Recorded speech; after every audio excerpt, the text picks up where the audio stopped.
and I want to come back to the Belgian Congo because it's a really important one. It's typically that's the first one I get. Okay, so there's a really important thing to keep in mind. Okay, which is the Congo Free State, which is the subject of King Leopold's Ghost, the Adam Hochschild book, was not a colony. Okay, it was a private rubber estate owned by and operated by the King of Belgium. It had no relationship to the government of Belgium. It had no relationship to the Belgian state. Indeed, its whole premise was we can colonize this area and run it without government. Okay, so Hochschild is disingenuous when he gave the subtitle to that book, A Tale of Greed and Horror in Colonial Africa, because this was not a colony. Okay, and it's not just a technicality, right? And I'll come back to this. Belgian colonial rule in the Congo began in 1908 in response to the failures of the Congo Free State. Okay, and once the Belgians colonized the Congo, it experienced 45 years in which the only 45 years in the history of the Congo that have actually been successful. There were paved roads, there were food supply, there was good governance, there was beginnings of democracy. So Belgian rule in the Congo, 1908 to 1955, incredibly successful. King Leopold's Free State was not a colony, okay? It was a private run enterprise. Now, that is exactly the case for colonialism. The case for colonialism, you need accountability mechanisms operating through a state accountable to a liberal government back home.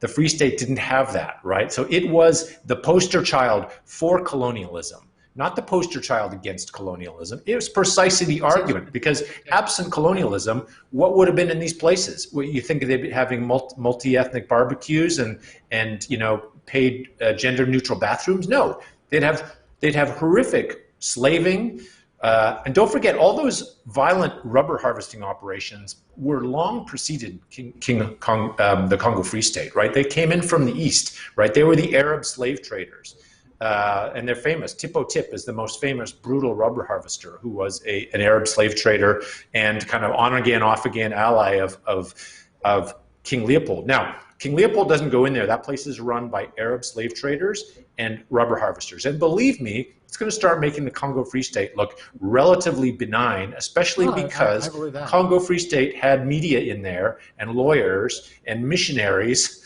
calling out every single abuse that they found. So why is it that whenever you look in the literature, I understand the argument. I think it's a good argument. Why is it that whenever you look in the documents, right, these colonizers, the colonial rulers, whatever body is in charge, you always see them discussing their subjects in a manner that seems to be very dehumanizing? I mean, obviously, because all peoples talked about other peoples in the manner that we would consider dehumanizing today. The Chinese talked about the Japanese in dehumanizing. Well, the British really hated the Maori.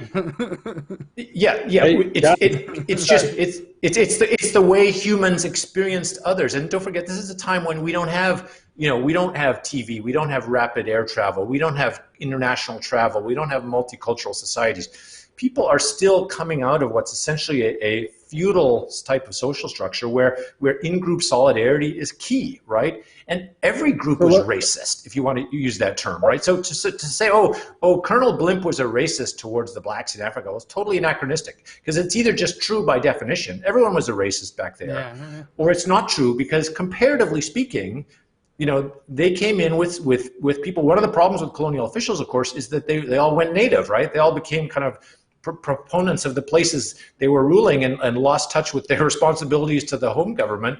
Yes, and don't forget, where did those documents come from, right? They were produced by colonial governments. They were produced by media from these colonial states. I mean, we don't have documents and books on Tipo Tip's horrific slave state in Eastern Congo. Why?